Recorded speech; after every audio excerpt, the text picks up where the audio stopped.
Bonjour, et d'abord cette information importante dont on ignore encore précisément toutes les conséquences. Le président polonais a trouvé la mort ce matin dans le crash d'un avion en Russie. On ignore encore précisément le nombre de passagers, on parle d'une centaine de victimes. Plusieurs hauts dignitaires polonais se trouvaient à bord.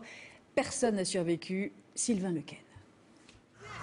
L'avion s'est pulvérisé au sol, dans cette forêt à 8h50, alors qu'il approchait de la piste d'atterrissage.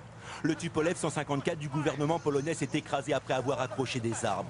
Éparpillant des morceaux de carlingue, ses moteurs, sa dérive. L'un des trains d'atterrissage gît à plus de 4 mètres du sol.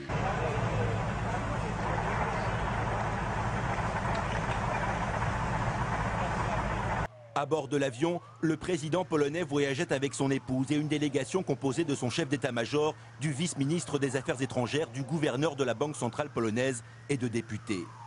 Il partait assister aux cérémonies de Katyn en hommage aux officiers polonais tués lors du massacre perpétré il y a 70 ans par la police de Staline. L'avion a été pulvérisé par la violence du crash. Les secours n'ont rien pu faire. Samedi matin, le président Lech Kaczynski et sa femme embarquent dans ce Tupolev 154, direction Smolensk, où ils doivent assister à la cérémonie commémorant le massacre de Katyn.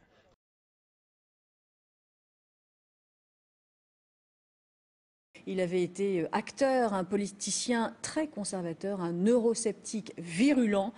Malgré l'adhésion de la Pologne au traité de Lisbonne, la présidence de Lech Kaczynski aura été marquée par son euroscepticisme. C'est déjà quelque chose qui est très rare de notre temps d'assister à la mort d'un président en exercice, davantage dans une mort accidentelle. Un couple présidentiel entouré de très nombreuses personnalités de l'État, parlementaires, militaires, représentants des confessions, des anciens combattants, c'est énorme. Et si vous ajoutez à ça qu'il s'agit tout de même d'un lieu qui est hautement symbolique pour nous, Katyn, là où le massacre est lié à 70 ans, là où il y a 2 jours, le Premier ministre Tusk et le Premier ministre russe Poutine ont décidé de tourner la page, c'est vraiment quelque chose qui est pour nous, qui a valeur malheureusement exceptionnelle. Je suis le frère d'une des personnes qui a trouvé la mort dans ce crash. Je n'ai pas le droit, mais la responsabilité de me préoccuper de ce qui se passe. Personne ne peut me défaire de cette responsabilité. Personne ne peut me dire que je ne devrais pas me préoccuper des circonstances de la mort de mon propre frère. Donc vous voyez, les Polonais sont très divisés sur cette question, mais là où ils ne sont pas divisés, selon le même sondage, c'est que 80% estiment que les vraies raisons de cette tragédie n'ont toujours pas été élucidées de manière satisfaisante.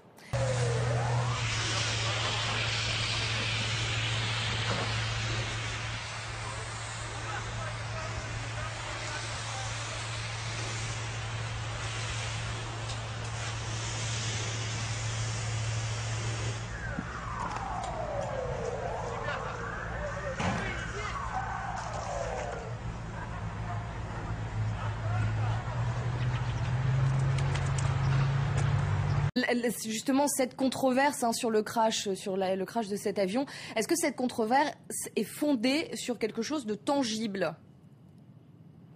Alors les théories du complot abondent. Vous l'imaginez bien, quand un président meurt soudainement dans un pays historiquement ennemi, il y a forcément des soupçons.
Нихуя себе!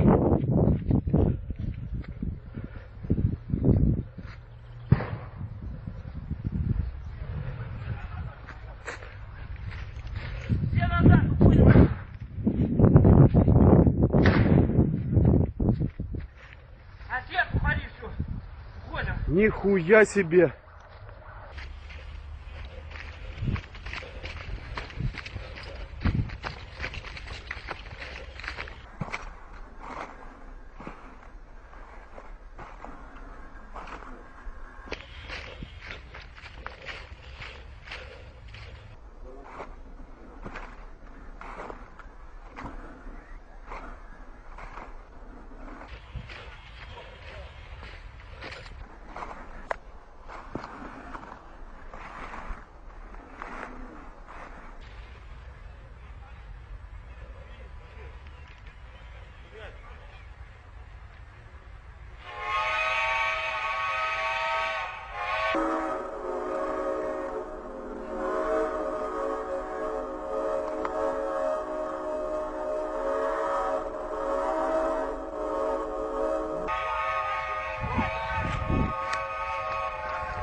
Нихуя себе!